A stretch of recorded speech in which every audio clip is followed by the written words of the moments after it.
ठीक है ना, क्योंकि डेफिनेट इंटीग्रेशन तो हमारा हो चुका है खत्म अब। ठीक है, आई होप आप लोगों ने शीट सॉल्व करनी शुरू कर दी होगी, है ना। तो जो है शीट सॉल्व करने लग जाओ, है ना। और कोई भी डाउट्स उसमें हो तो फिर you are most welcome to ask. So right on, next topic is our area under the curve. Actually, we are now studying about the applications of this thing, applications of our integration. Integration के कुछ applications होती हैं। तो applications of integration में जो सबसे important है वो है एरिया अंडर द कर्व। ठीक है, so area under the curve छोटा सा टॉपिक है, ठीक है, कोई ज्यादा बड़ा टॉपिक नहीं है, इट्स वेरी सिंपल, क्योंकि मैक्सिमम चीजें हम इसकी ऑलरेडी देख चुके हैं। ठीक है, हम लोगों ने पहले ही देख लिया था कि भाई definite integration represents what, it represents the area bounded by the x axis and the curve. ठीक है, तो सबसे पहले हम वहीं से स्टार्ट करते हैं। ठीक है, लिखिए integration of a to b, first point लिखिए integration of a to b fx dx, integration of a to b fx dx, this is equal to area, और we can call it as the algebraic area. ठीक है, that will be better fine. ठीक है, algebraic area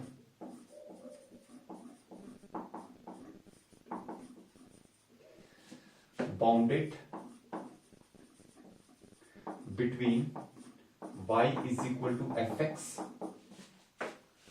and x axis, algebraic area bounded between y is equal to fx and x axis from x is equal to a to x is equal to b. What does it mean? Algebraic area bounded between y is equal to fx, y is equal to fx is the curve, and x axis। इसका मतलब क्या है? देखो, अगर अपने पास simple सी situation है, ये है एक्स एक्सिस, ये है वाई एक्सिस, ये ओरिजिन है, और सिंपल सी सिचुएशन ये है। ठीक है, इस टाइप से this is the curve y is equal to f x, ये y is equal to f x का कर्व है। ठीक है, तो ये हमारे पास x is equal to a से लेकर x is equal to b तक, तो ये जो एरिया है, this area is the area bounded,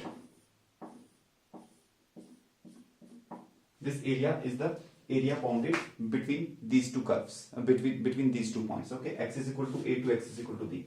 ये जो एरिया है, मतलब आप ये कह सकते हैं कि अगर मान लो ये एरिया हमारे पास a1 है, so this area, this integration will come out to be this equal to this area a1। ठीक है, अच्छा, लेकिन ये क्या है, ये हमारे पास तब है अगर ये हमारे पास कर्व जो है अबव द एक्स एक्सिस हो। लेकिन अगर कर्व कुछ इस टाइप का हो, उसका कुछ पोर्शन बिलो एक्स एक्सिस हो, कुछ अबव एक्स एक्सिस हो, तो हमें algebraic area means we have to take with proper sign. ठीक है, जैसे ये ओरिजिन है, ये एक्स एक्सिस है, ये वाई एक्सिस है। मान लीजिए हमारे पास कुछ ऐसे करके समथिंग लाइक दिस, कोई भी कर्व है। ठीक है, ये जो कर्व है, this curve is of y is equal to f x.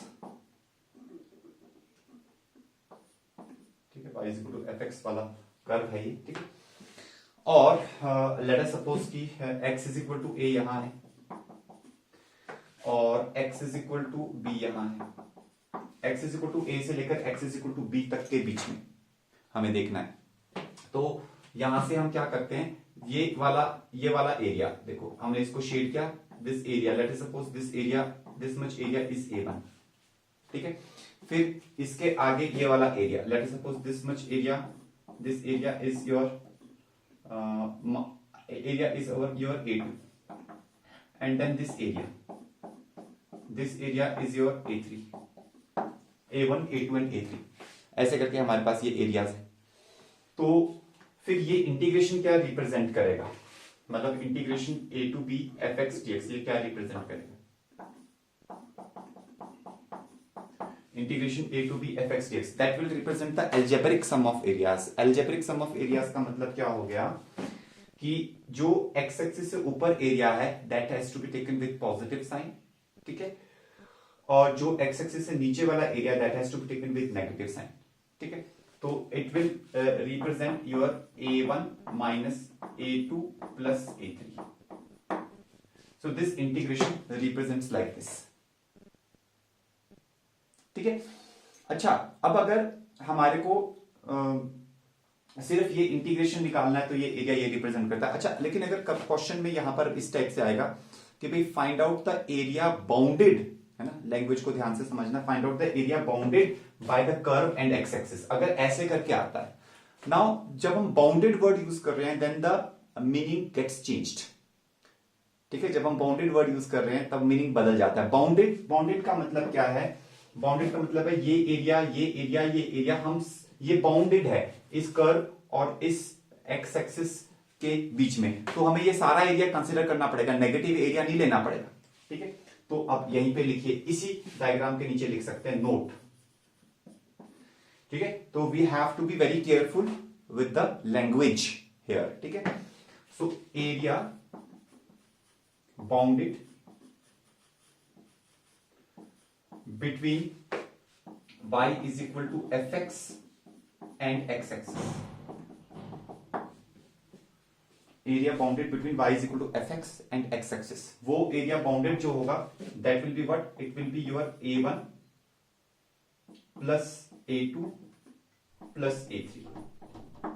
तो अगर हम बाउंडेड एरिया की बात कर रहे हैं तो बाउंडेड एरिया की जो बात कर रहे हैं वो a1 plus a2 plus a3, ये आपका बाउंडेड एरिया होगा, ठीक है। हाँ, अगर एरिया अंडर द कर्व की बात कर रहे हैं या जस्ट डेफिनेट इंटीग्रेशन की बात कर रहे हैं दैट इज डिफरेंट, ठीक है। बट एरिया बाउंडेड की बात कर रहे हैं, area bounded between the x axis and between the this curve, या फिर area bounded between two curves, आगे चल के वो भी हम देखेंगे। तो area bounded between two curves, तो वो ये होगा, ठीक है। थोड़ा सा हम इसको थोड़ा सा डेप्थ में भी ले जाते हैं, वैसे तो अभी लास्ट आर्टिकल में आपको कराया है, लेकिन उसको एक बार फिर से देखते हैं कि ये एरिया आता कैसे है। हम हमेशा क्या कंसिडर करते हैं, we consider a small element, very small element, जैसे कि हमारे पास एक स्मॉल एलिमेंट है,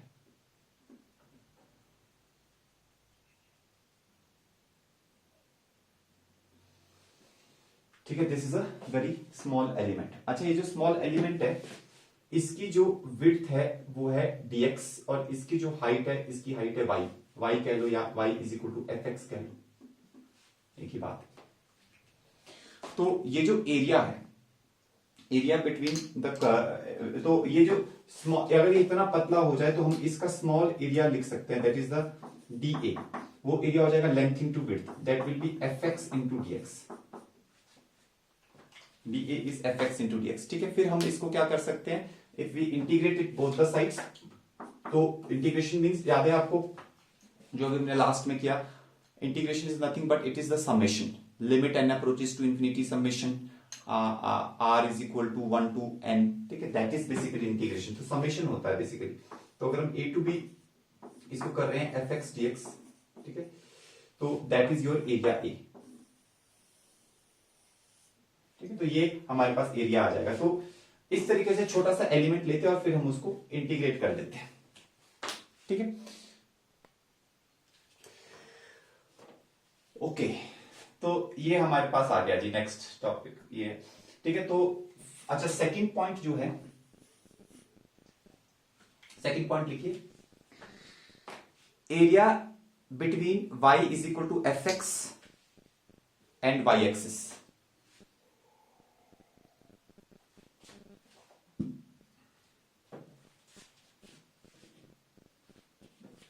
area between y is equal to fx and y axis. अब देखो, जैसे यही डायग्राम है, चलो मैं इसको दोबारा बना लेता हूं, यही डायग्राम है। अगर हमें कभी ये ऐसे करके आ गया, ठीक है, ये डायग्राम है, और अगर हमें कभी x एक्सिस के साथ नहीं बल्कि हमें y एक्सिस के साथ एरिया निकालना, ठीक है, ये है y is equal to fx, और यहां पर जो है ये है आपके पास x is equal to a, और यहां पर जो है ये है आपके पास x is equal to b। अगर हमने y एक्सिस के साथ एरिया निकालना, हमें x एक्सिस के साथ नहीं निकालना, तो बेसिकली पता है हमें कौन सा एरिया निकालना है, यहां से ऐसे ड्रॉ करो और यहां से ऐसे ड्रॉ करो। ये जो x इज इक्वल टू ए है तो ये बन जाएगा एफ ऑफ ए, ये x is equal to B है तो ये बन जाएगा एफ ऑफ बी। तो हमें ये वाला एरिया निकालना है, सॉरी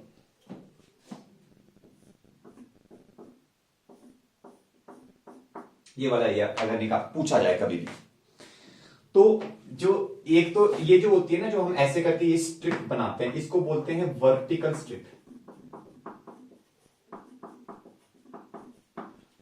ठीक है, यहां पर हम क्या करते हैं, यहां पर हम हॉरिजॉन्टल स्ट्रिप बनाते हैं। ठीक है, किस तरीके से बनाते हैं, इस तरीके से।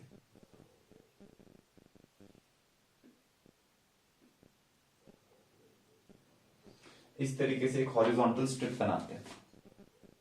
ठीक है, और ये जो हॉरिजॉन्टल स्ट्रिप है, ये हॉरिजॉन्टल स्ट्रिप हमारे पास जो है, तो यहां पर जो है, यहां पर हमारे पास क्या है, ये अच्छा अब हमारे को ये छोटा सा एरिया निकालना पड़ेगा। अब ये छोटा सा एरिया कैसे निकलेगा, देखो ये जो लेंथ होती है, ये लेंथ हमारे पास जो है, this length is parallel to X axis, so it will be, this length will be X. जैसे this length was parallel to Y axis, this was Y, so we have to find out X in terms of Y, X in terms of Y. और ये जो इसकी width है, that width is D Y, इसकी जो width है that width is D y.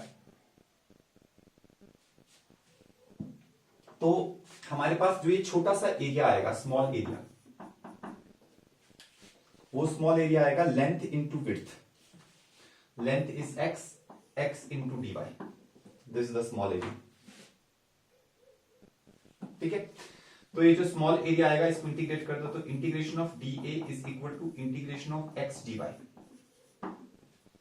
Integration of d A is equal to integration of x d y. अच्छा अब यहां पे ये एरिया आ गया, ये एक्स डी वाई क्या होता है, आपको तो generally y as a function of x given होगा, y as a function of x given होता है, तो हम क्या करते हैं, x as a function of y निकाल लेते हैं। बेसिकली हम इसमें थोड़ा सा ट्रांसफॉर्मेशन करते हैं, ठीक है, और हम x as a function of y निकाल लेते हैं। ठीक है, तो यहां पर क्या होता है, यहां पर x as a function of y, तो वो फंक्शन बदल जाएगा, let us suppose x as a function of y, तो x as a function of y, ये आ गया हमारे पास x as a function of y, हम इसको इस तरीके से निकाल लेते हैं। ठीक है, तो वो हम निकालते हैं, वो यहां पर हम डालते हैं, that is our gy dy,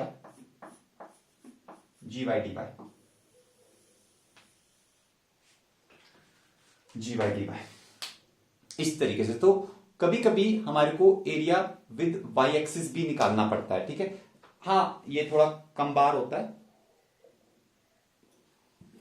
ज्यादातर तो एरिया विद एक्स एक्सिस ही निकालना होता है। ठीक है, तो इस तरीके से। चलिए अब जरा हम यहां पे, बाकी और भी है थ्योरी और भी, ठीक है, पहले हम एक दो क्वेश्चन कर लेते हैं जरा। ठीक है, तो लिखिए जरा, find out the area of the circle, find out the area of the circle and the ellipse। अब देखो बोर्ड में ये क्वेश्चन कई बार आया हुआ है, स्पेसिफिकली एचपी बोर्ड में। ठीक है, एलिप्स का एरिया निकालो या सर्कल का एरिया निकालो भाई। ठीक है, और इनफैक्ट आपको सर्कल का एरिया तो वैसे पता ही है, पाई आर स्क्वायर होता है। ठीक है, तो वो पाई आर स्क्वायर आता कहां से, बेसिकली इंटीग्रेशन से आता है। ठीक है, तो सबसे पहले हम लेंगे सर्कल, कोई भी सर्कल ले लो, मान लो हमारे पास सर्कल है x square plus y square is equal to a square, this is the equation of the circle. इस सर्कल का एरिया हमें निकालना है। अच्छा, इस सर्कल का एरिया निकालना है, ये सर्कल क्या है, ये सर्कल वो है जिसका सेंटर क्या है, सेंटर ओरिजिन पे है, रेडियस है ए। तो हम क्या कर सकते हैं, हमें पता है कि हम अगर फर्स्ट क्वाड्रेंट जो है, फर्स्ट क्वाड्रेंट का एरिया अगर निकाल ले और उसको 4 से मल्टीप्लाई कर दे, तो हमें टोटल एरिया आ जाएगा। फर्स्ट क्वाड्रेंट का एरिया निकाल दे, 4 से मल्टीप्लाई कर दे तो टोटल एरिया आ जाएगा। ठीक है, तो हम सिर्फ फर्स्ट क्वाड्रेंट का एरिया, ये एरिया ए निकालेंगे, फिर ये भी, ये सब एरियाज बराबर होंगे। तो अब देखना सर, इसमें जब हम एरिया निकालेंगे तो ये देखना, इसमें वो 7.7 एक्सरसाइज यूज हो जाएगी, यहीं पर ही फॉर्मूला वहां पे यूज हो जाएगा, ठीक है। तो हमें क्या करना है, अब आप सिर्फ इतना सा अपना पूरा फोकस सिर्फ इतने से पोर्शन पे ले आओ कि हमें सिर्फ ये वाला एरिया निकालना है, ओनली दिस मच, ठीक है। अच्छा ये तो अपना ओरिजिन है। अच्छा ये पॉइंट क्या है, ये रेडियस, ये ए के बराबर है, this length is equal to A, this length is equal to A, तो ये a, 0 will be the coordinate, X coordinate, ठीक है। अब आप क्या करो, यहां पर आप एक वर्टिकल स्ट्रिप इमेजिन कर लो कि हमारे पास एक वर्टिकल स्ट्रिप हमने ली, उस वर्टिकल स्ट्रिप की हाइट है y और उस स्ट्रिप की जो विड्थ है वो है dy। तो आपके पास जो स्मॉल अमाउंट ऑफ एरिया आएगा वो क्या होगा, length into width, sorry dy नहीं dx लिखना था, dx, तो ये आ जाएगा y इंटू dx। अच्छा y की वैल्यू आप इस इक्वेशन से निकाल सकते हैं, इस इक्वेशन से आप y निकाल सकते हैं। y कैसे निकालेंगे, y square is equal to a square minus x square, तो y इज इक्वल टू, जब अंडर रूट करेंगे तो प्लस माइनस आएगा, plus minus under root of a square minus x square, लेकिन इसमें हम प्लस साइन ही लेंगे, क्यों, क्योंकि x एक्सिस से ऊपर है ना, तो y will be considered as positive not negative, ठीक है। तो यहां पे स्मॉल अमाउंट ऑफ एरिया क्या आ जाएगा, y की वैल्यू डाल दो, ये y की वैल्यू आ जाएगी आपके पास a square minus x square का अंडर रूट इंटू dx, ठीक है। अच्छा एक चीज मैं यहां पे अनाउंस करना चाहता हूं कि ये जो चैप्टर है, ये और इससे अगले वाला जो चैप्टर है, इस चैप्टर को बहुत अच्छे ढंग से समझने के लिए इट इज हाईली रिकमेंडेड कि आपको +1 की कोऑर्डिनेट ज्योमेट्री आती हो, ठीक है। तो आई विल रेकमेंड यू कि आप एक बार straight line, circle, parabola, ellipse, hyperbola, इन सब चैप्टर्स को एक बार रिवाइज कर ले, आपको बहुत आसान हो जाएंगे अगले 2 चैप्टर्स, ठीक है। अच्छा नाउ इंटीग्रेटिंग बोथ साइड्स, तो लेफ्ट हैंड साइड में it will be integration of dA, right hand side में it will be integration of a square minus x square under root dx।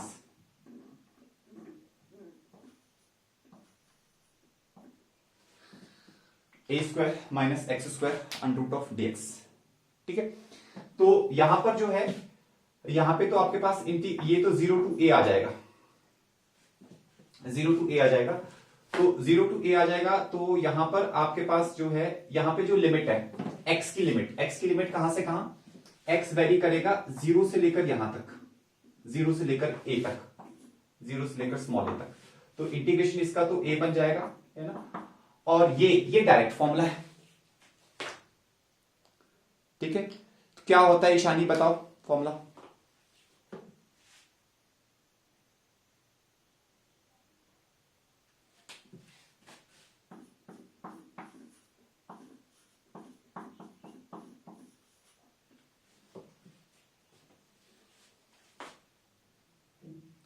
हाँ सहर आप बताओ।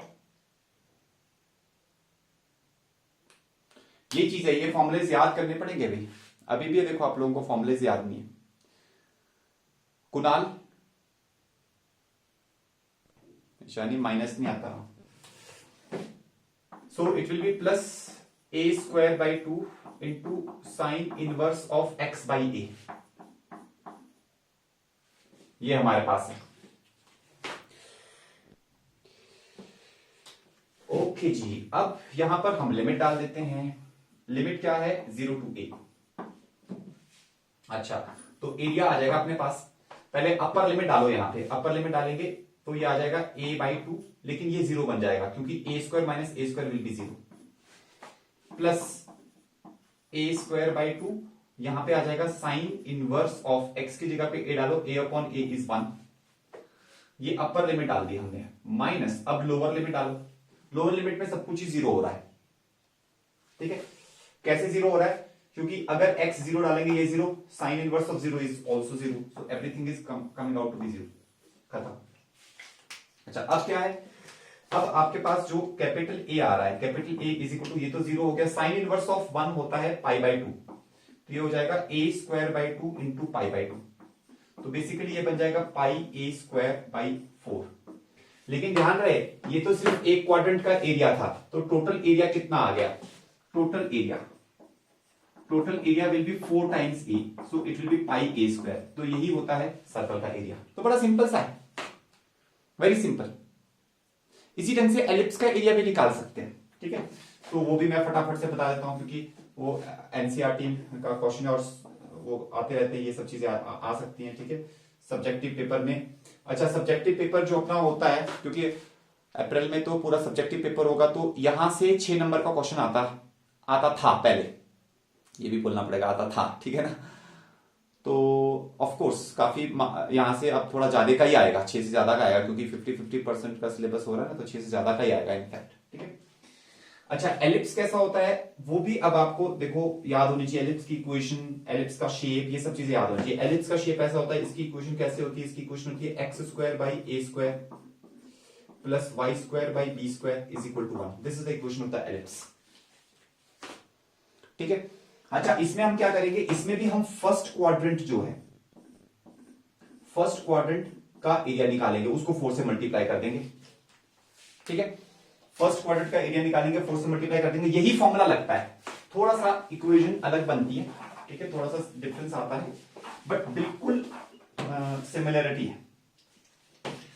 अब यहां पर क्या करते हैं, वही आप सोचो। अच्छा, हम यहां पे हॉरिजॉन्टल स्ट्रिप भी ले सकते हैं, लेकिन चलो अभी मैं सिर्फ वर्टिकल ले रहा हूं, जब हम आगे चल के थोड़ा इसमें यूज टू हो जाएंगे तब एक दो क्वेश्चंस देखेंगे हॉरिजॉन्टल स्ट्रिप के। यहां पर हमने ये वर्टिकल स्ट्रिप ली, इस वर्टिकल स्ट्रिप की हाइट है y, इसकी विड्थ है dy। तो इसमें जो एरिया आएगा, small area dA, that is y dy, ठीक है, दैट इज y dy, ठीक है, लेंथ इनटू विड्थ, ऐसे करके आएगा। अच्छा, y की वैल्यू इस इक्वेशन से निकाली जाएगी, आपको एलिप्स की इक्वेशन आनी चाहिए, ठीक है। तो y की वैल्यू वहां से हम निकाल सकते हैं, कैसे निकाल सकते हैं, इसको उधर ले जाओ, ये आ जाएगा y square by b square, यहां रखो, ये आ जाएगा 1 minus x square by a square. अच्छा, फिर थोड़ा सा सॉल्व कर लो इसको, और ये y square is equal to b square वहां मल्टीप्लाई करो, तो ये आ जाएगा b square upon a square into A square minus x square. अब अंडर रूट कर दो, तो y इज इक्वल टू आ जाएगा plus minus b by a into under root of a square plus नहीं सॉरी माइनस एक्स स्क्वायर। ये आ जाएगा हमारे पास। हम यहां पे फिर से प्लस लेंगे, क्यों, क्योंकि हम फर्स्ट क्वाड्रेंट की बात कर रहे हैं। तो यहां पे आप डाल दीजिए, तो आपके पास आ जाएगा d A is equal to integration of plus b by a, y की वैल्यू डाल रहे हैं, square root of a square minus x square और डी वाई। अच्छा, लिमिट्स कहां से कहां तक होगी वो आपको देखना है, क्योंकि आप यहां से लेकर या एक्स एक्सिस के साथ जो आप एरिया निकाल रहे हो, यहां पे ये तो एक्स इज इक्वल टू 0 है, और ये क्या होता था, ये होता था एक्स इज इक्वल टू ए। आपको याद होना चाहिए, ये इसके कोऑर्डिनेट्स होते थे a, 0, इसके कोऑर्डिनेट्स होते थे माइनस a, 0, इसके कोऑर्डिनेट्स होते थे 0, b, और इसके कोऑर्डिनेट्स होते थे 0, माइनस b, ठीक है। तो यहां पर ऐसे करके आएगा, तो 0 to a, left hand side में भी इंटीग्रेशन, लेफ्ट हैंड साइड तो कैपिटल ए आ जाएगा, ठीक है, और राइट हैंड साइड में ये b बाई ए बाहर आ जाएगा, integration 0 to a square minus x square का अंडर रूट dx। फिर से वही फॉर्मूला आ गया, बस बाहर b बाई ए है और तो कुछ भी नहीं है, ठीक है। तो इनफैक्ट ये इंटीग्रेशन सेम ही होगा, तो वैसे में हम यहाँ पे डायरेक्टली b लिख सकते हैं, ठीक है। चलो मैं लिख देता हूं, फिर से एक बार फिर से लिख देते हैं, ठीक है। यहाँ पे आ जाएगा आपके पास x इंटू ए स्क्वायर माइनस एक्स स्क्वायर का under root upon 2 plus A square by 2 into sine inverse of x by A, और यहाँ पे लिमिट्स आएगी 0 टू a। फिर से इसमें लिमिट्स डाल दो, तो ये आ जाएगा, एरिया आ जाएगा b बाई ए बाहर, थोड़ा फास्ट कर देता हूं, ये 0 बन जाएगा, यहाँ पे आ जाएगा, अपर लिमिट डाल रहे तो 0 प्लस यहाँ पे आ जाएगा a square by 2। It is just a repetition of the previous one, sign inverse of this है ना, माइनस लोअर लिमिट डालेंगे तो सबको 0 बनेगा, बस दैट्स इट। अब इसको सॉल्व कर लो, तो b बाई ए बाहर है, और प्लस यहाँ पे आ जाएगा a square by 2 into pi by 2, b by A multiplication है, सॉरी। तो बस इसको सॉल्व कर लीजिए, a से a कैंसिल, तो ये आ रहा है पाई ए बी बाई 4, बट ये फर्स्ट क्वाड्रेंट वाले का एरिया है, तो टोटल एरिया कितना आ जाएगा, टोटल एरिया चारों क्वाड्रेंट्स को जोड़ करके वो 4 टाइम्स मल्टीप्लाई कर लो, so total area will be 4 times this, तो पाई ए बी आ जाएगा, पाई ए बी। ये कंपटीशन के लिए आपको ये डायरेक्टली याद होना चाहिए, this result should be totally remembered for competitive point of view, ठीक है। बोर्ड पॉइंट ऑफ व्यू से ये बोर्ड में तो ये क्वेश्चन ही है, ठीक है, बोर्ड का ये क्वेश्चन है कि एलिप्स का एरिया निकालिए, ठीक है। तो ये हो गया।